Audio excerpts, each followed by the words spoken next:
two things happened with Sabina. One was that she was anyway staying with the Taj, but she got upgraded to to a suite on the fifth floor. No, it's actually, I think it's the sixth floor of the Taj Mahal hotel, and that was her bad luck, as it turned out to be. And then, of course, she went to attend the marriage of the son of a colleague of hers of the Times of India. And she was meant to have stayed in the wedding till, say, late in the night, but she was not feeling well, so she came back at about 9:30 p.m. on the 26th of November. So what happened really was that she called me up and said that, she could hear firecrackers going up inside the hotel, and she was not sure what was happening. And then gradually it became more and more desperate, because then she could hear gunshots in front of her room.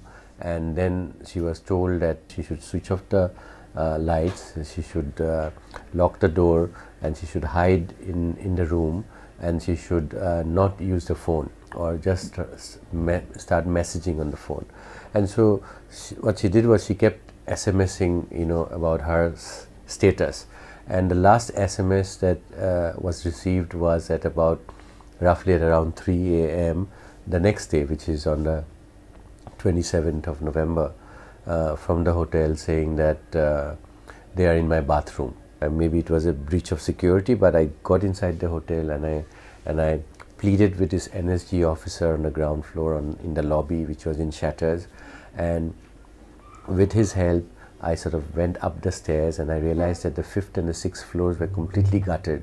And when I got into the hotel, I realized that when I got inside and to her suite, I realized that there was nothing there. The entire place was gutted, and so the living room was completely gutted. So I peered into the bedroom, and it was also empty.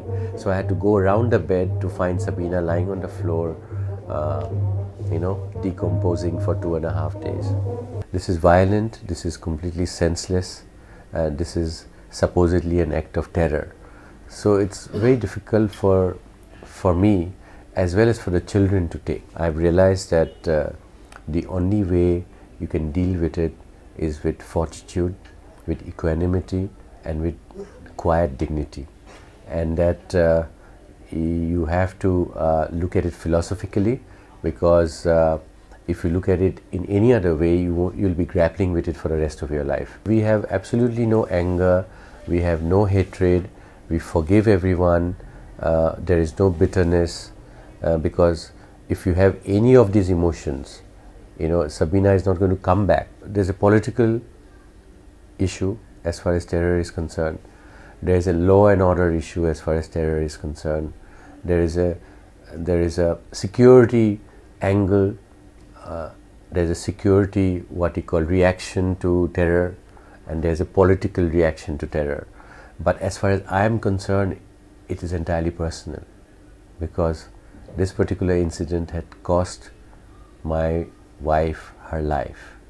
So I am just confined to the personal tragedy. It's not necessary that people are scarred by this incident.